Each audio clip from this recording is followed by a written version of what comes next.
Emily stood on the small platform in front of the mirror, laughing as her best friend Lily snapped photos of her in the wedding dress. Her mother Susan stood nearby, beaming with pride, fussing over the hem. "You look perfect," her mum said. "Jason's going to cry when he sees you walk down the aisle." Emily blushed, turning slightly to see how the lace flowed behind her. "Do you really think so?" "Absolutely," Lily smiled. "You're glowing, Em." Everything felt right.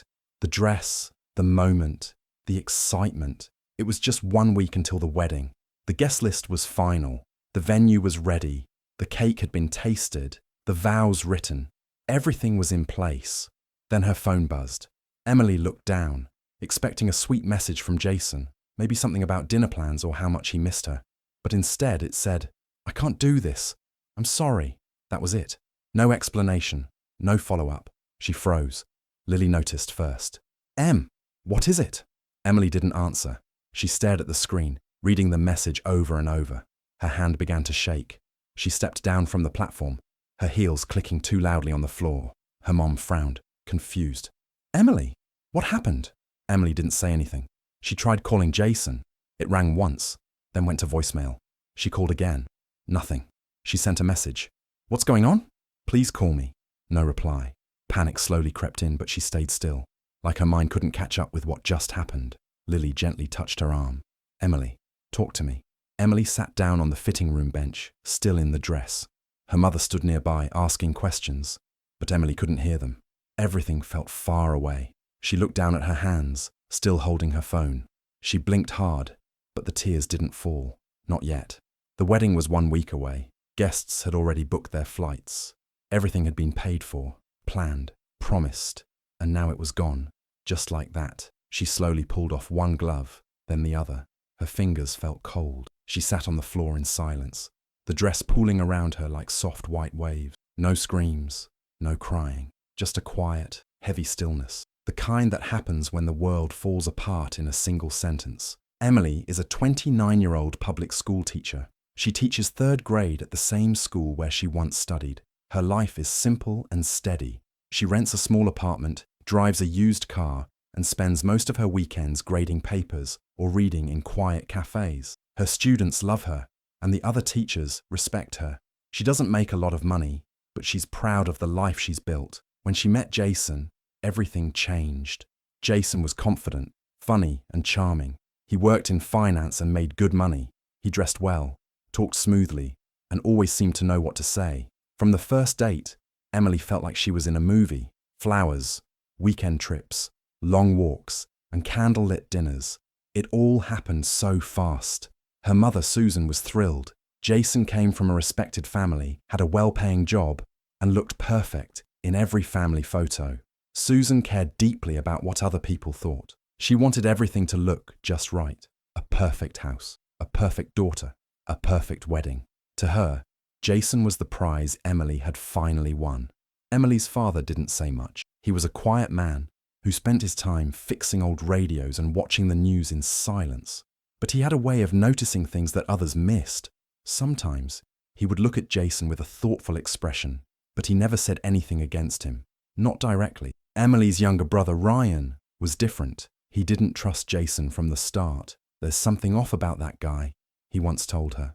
But he didn't push it. He saw how happy Emily seemed and stayed quiet, not wanting to cause problems. Looking back now, Emily sees the little signs she missed. The way Jason avoided questions about his past, how he never introduced her to his close friends, the times he made small comments that hurt, but smiled while saying them. He always had a reason, always made her feel like she was overthinking. Still, Emily believed in the dream. She believed in love. She believed in him. When Jason proposed, it felt like everything had finally fallen into place. The ring was beautiful. The moment was perfect. Her family cheered. Her friends cried. Susan immediately began planning the wedding, diving into flowers, menus, and guest lists like it was her own big day. Emily sometimes felt like a guest at her own engagement. Her mother took control, turning every choice into a statement. The dress, the invitations, the seating chart. Emily wanted a small wedding, something simple and meaningful. But Susan said, "This isn't just about you. This is about our family." Everyone was watching. Everyone expected perfection. In their town, people remembered everything. Whispers lasted for years. Emily had always been the good one, the daughter who stayed close, never caused trouble, never failed. While her brother had struggled in school and clashed with their parents, Emily had done everything right. College, career, engagement. She was supposed to be the one who made it. Now, just 1 week before the wedding, it was all gone. Jason had walked away with one short message and no explanation. The guests were already booking flights. The church had been paid. Her dress had been chosen. The dream her mother built was crumbling fast, and people were already starting to talk. The silence after the message was louder than anything Emily had ever felt. She didn't know what to say to her friends, or her students, or her co-workers who had helped plan a surprise bridal shower. But worst of all was the look on her mother's face. Not one of sadness, but of disappointment, as if Emily had let the whole family down. And now, in this small town where everyone knew everyone's business, Emily had to face the shame, not just of a broken heart, but of a broken image. She had spent her life trying to be the one who got everything right. Now she didn't know who she was anymore. Emily finally meets Jason face to face a few days after he sent the message. They sit across from each other at a quiet cafe. She hopes there's been some mistake. Maybe he's scared.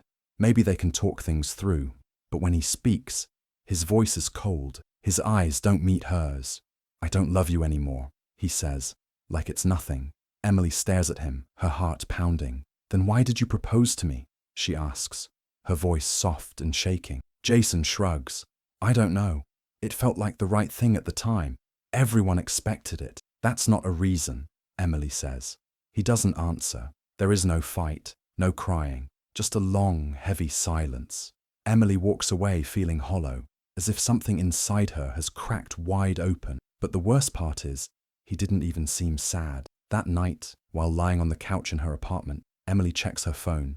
Her heart stops when she sees a photo on social media. Jason is in Napa Valley, smiling with a woman beside him. The woman is Rachel, his co-worker. Rachel had been at their engagement party. She even gave Emily a gift. The caption under the photo says, "No more pretending." Emily's hands shake.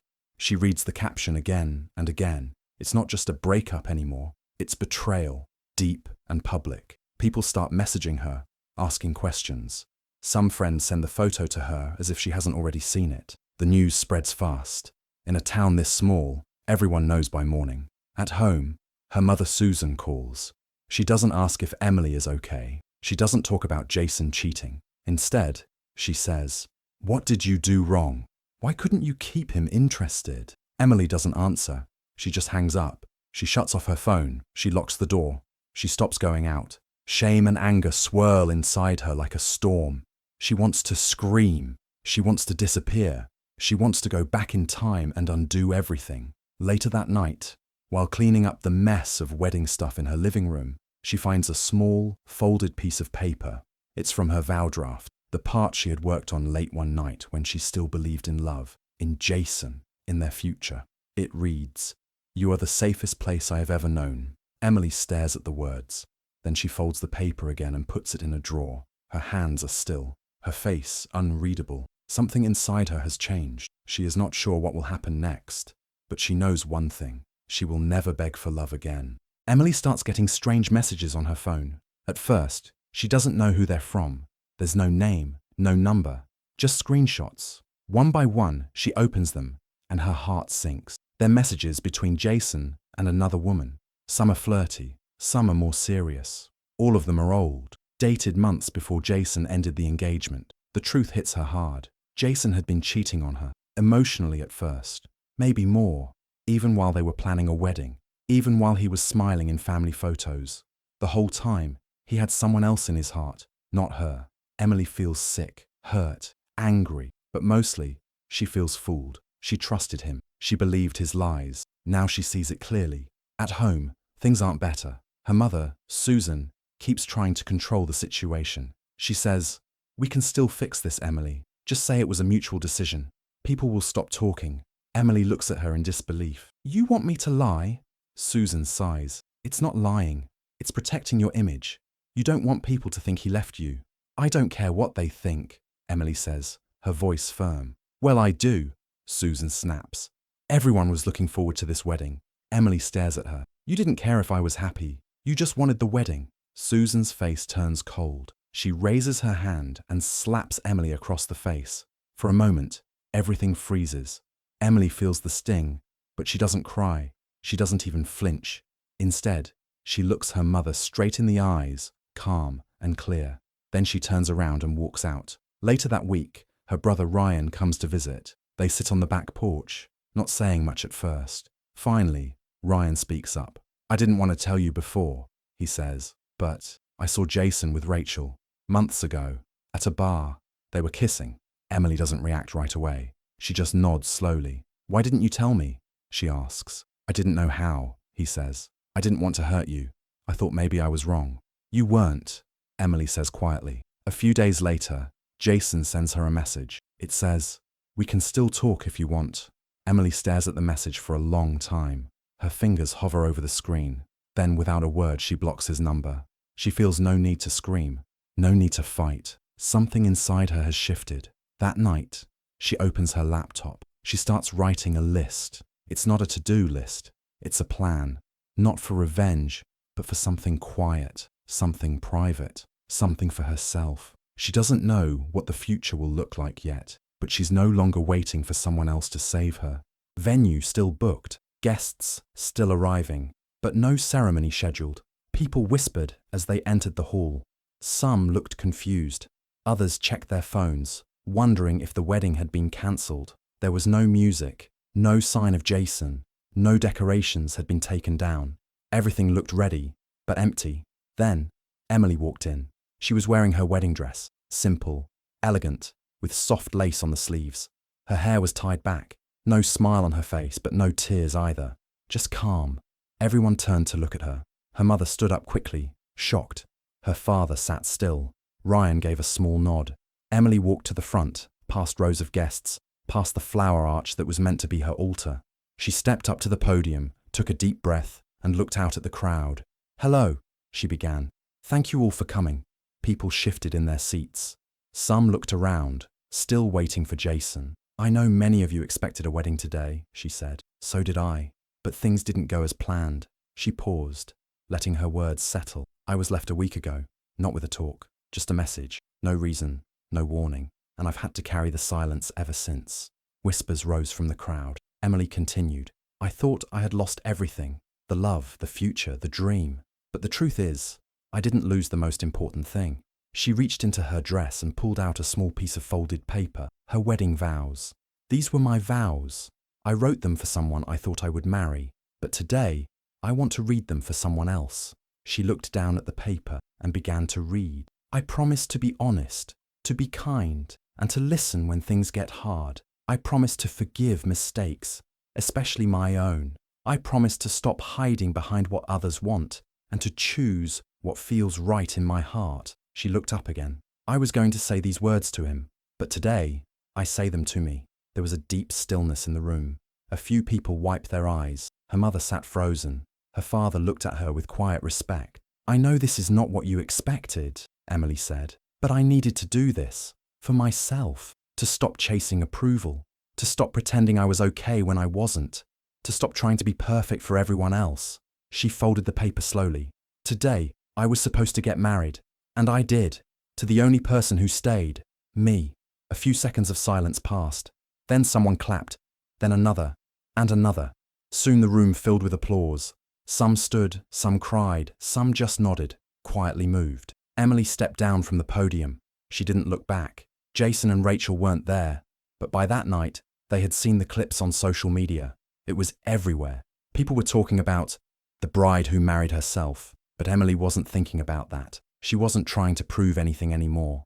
She had said what she needed to say. And for the first time in a long time, she felt free. Emily's speech goes viral, shared online as a story of self-love and strength. A guest at the almost wedding had recorded it and posted it with the caption, "She didn't marry him, she chose herself." People started sharing it everywhere. In comments, strangers wrote how much her words meant to them. Some said it gave them courage. Some said it helped them let go of people who hurt them. Emily was surprised to receive messages from her old students. One wrote, "You always taught us to be brave. Now you showed us how." Even some of Jason's ex-girlfriends reached out. One said, "He did the same thing to me, but I didn't know how to speak up." Thank you. Emily didn't feel proud or famous.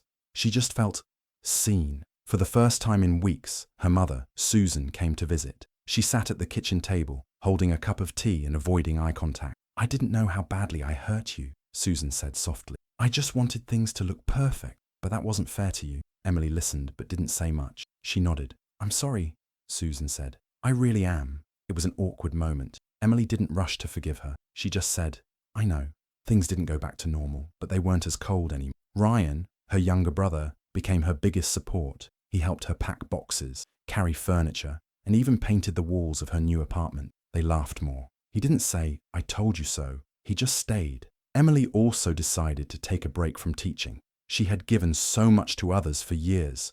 Now it was time to care for herself. She started therapy, where she could finally speak about things she had kept inside. The pressure to be perfect, the shame of being left, the quiet fear of not being enough. In her free time, she began writing. Not about Jason, but about herself, her thoughts, her healing, the small victories of each day. One blog post turned into another.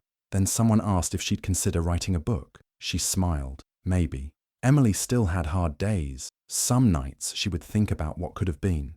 A house, a future, a family. But those thoughts didn't crush her anymore. She wasn't completely healed, but she wasn't broken either. She had started again. And that night, for the first time in a long while, she fell asleep without crying and woke up without fear. 6 months later, Emily is walking alone in the park near the wedding venue. It's a warm afternoon. Birds are singing. The sun is shining through the trees. She stops for a moment and looks around. The same place where everything changed, but today it feels calm. Up ahead, she sees a couple taking wedding photos. The bride is laughing, her dress flowing in the wind. The groom gently fixes her hair. They look happy. Emily watches them for a few seconds. She doesn't feel pain, just a quiet smile. She reaches into her bag and pulls out a small notebook. It's soft and worn from being carried so often. She opens it to the first page. Written in her own handwriting are the words, "To the woman I became, I'm proud of you." Emily looks at the words for a moment, then gently closes the notebook. She takes a deep breath, feeling the warmth of the sun on her face. No big moment, no music playing, just peace. She turns and walks away, not because she's running from anything, but because she's ready for whatever comes next. Hey lovelies, thanks so much for sticking around till the end. If you felt something, learned something, or just enjoyed the story, don't forget to like, drop a comment, and hit that subscribe button. See you next time. Bye.